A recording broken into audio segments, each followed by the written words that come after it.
question, two matrices are given and the condition is that they are equal.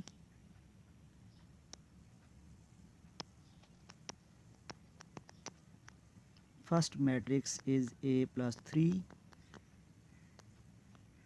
4, 6 and B minus 1, which is equal to minus 3, 4, 6 and 2.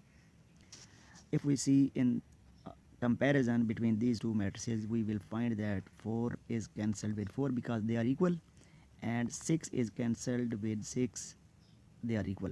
So we will have only two equations.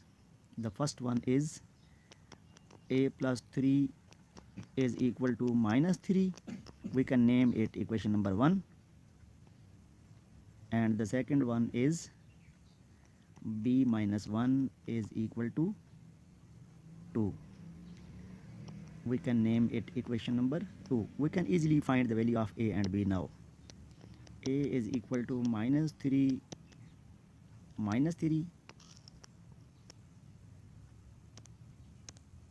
So the value of A will become minus 6. For B, we will have 2 plus 1, and the value of B will become 3. So A is equal to minus 6 and B is equal to 3 is our requirement.